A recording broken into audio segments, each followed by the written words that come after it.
Hey YouTube, give me a flake man in my office wearing my Bruce Lee t-shirt. Because if I'm walking down the street and you see me wearing this t-shirt, this will definitely make you think I know Kung Fu. Because, right? Would you think that? No. Why do people wear these t-shirts? Nevertheless, I do like it quite a bit. Okay, unedited video, so there'll be no cuts. So if you'd like to pretend there were cuts in here, I suggest you blink your eyes quickly right now. Ready? Okay. That done. Thank you for participating in the editing of this video. Okay, today I want to talk a little bit about news, things that have been bugging me a little bit, things that I noticed, things that I just want to talk about. One thing is that there was a Canadian guy on TV. He played a bit part on an NHK drama, and if you don't know what NHK is, it's kind of the NPR, it's a National Public Radio kind of, or the PBS. You know, it's a TV. It's a TV. They do TV and radio, and anyway, they're the only ones who broadcast sumo. So just to give you a little background, to give you an idea of what kind of station they are, because of the sumo scandals last year, they refused to show sumo this year because they thought they were against the morality of sumo because there were some scandals, you know. So what happened was in August, a Canadian played a bit part. He played a British guy.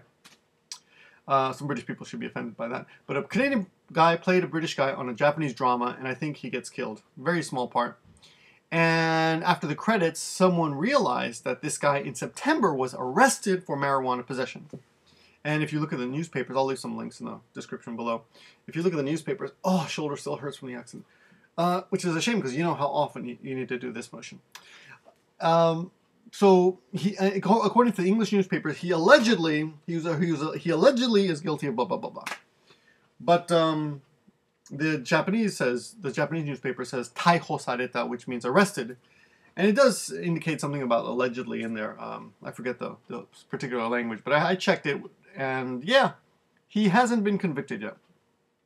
However, regardless, NHK got one complaint, email or something, so their answer is to remove his name from the credits, which I thought was kind of silly. But you know, it's silly. I think it's ridiculous. Especially in this day and age where places like California are trying to legalize marijuana completely.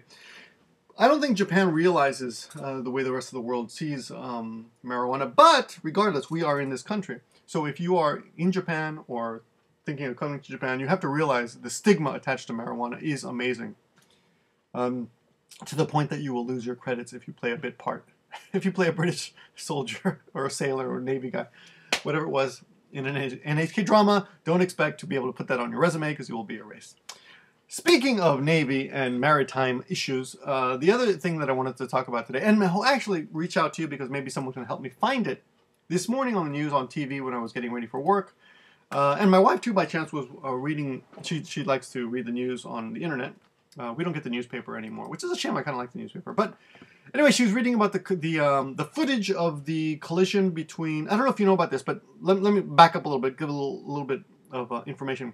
Okay, off the coast of Japan, between Japan and China and Taiwan, that area over there are some islands called the Senkaku Islands. Senkaku Islands. And recently there was anyway, these islands are claimed by everybody. Like, everybody thinks that they're theirs. I think Taiwan thinks they're theirs, and Japan thinks they're theirs, and China thinks they're theirs. They are ruled over, or I guess occupied by Japan. But nobody lives there. But Japan is in that area. Japan seems to be administrating those islands. Anyway, a couple of months ago, I don't remember what it was, but here we go, September 7th, apparently. There was a collision between a Chinese fishing trawler, which was illegally fishing in that area, and the Japanese Coastguard.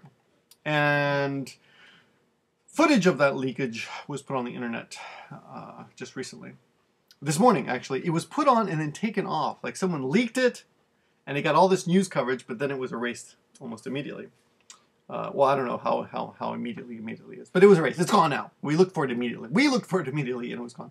So if anyone knows where those clips are, there are apparently 6 videos with a total of 44 minutes in footage, and they're all gone. But I'm sure they're going to pop up somewhere. I'm hoping, at least. So if you know where those are, please let me know.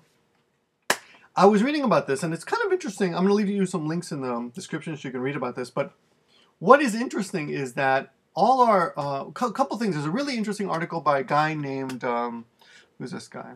This guy is Yuichi Hosoya. He's a associate professor at Keio University. And in the article, which is on Asahi.com, they talk about how democracy actually is kind of makes you a weak negotiator when you're dealing with international relations and foreign policy. Because people are stupid, basically. People don't know what's going on in the rest of the world. Now they know better because of the internet. They know a lot more. But they're still not very good at it. Yeah, democracy apparently makes you a weak negotiator. So in that respect, China is stronger.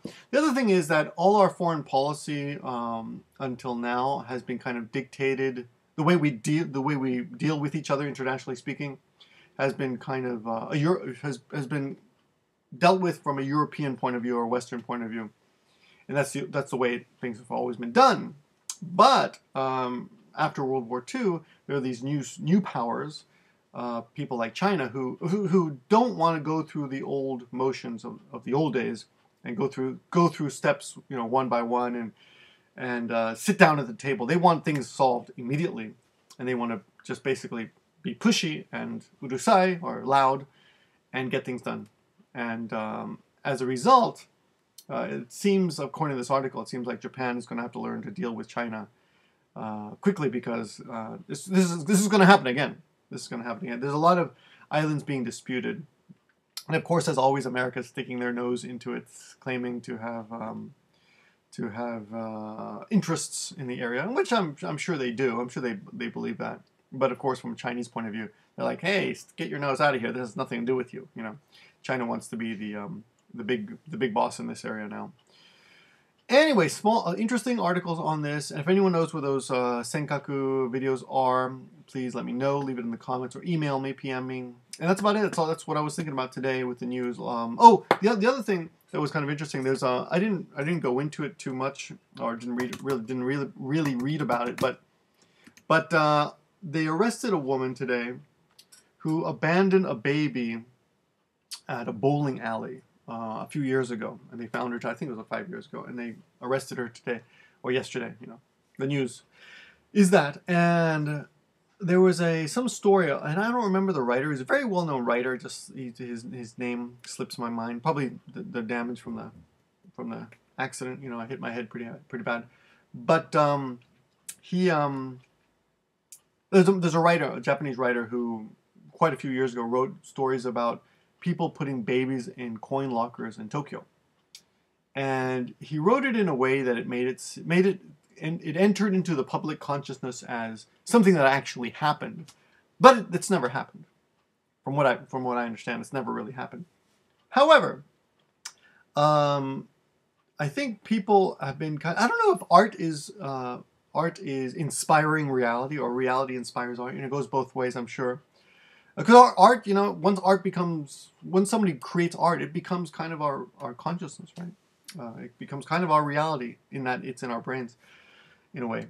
It affects us. So I'm wondering if this woman even if she'd never read the book, I wonder if it became kind of something acceptable to her to just leave a baby at a bowling alley. I wonder about that. It's just something I was thinking about, and kind of a funny story, because it turned out to be okay. A week ago, there was a story on the news about the authorities had found a fetus in a toilet, but it turned out to be a cat. So it's kind of anticlimactic. I kind of wondered why it made the news, but anyway, that's all I gotta talk about today. Thanks everyone for watching, always, on the support, and I'll see you guys soon. See ya.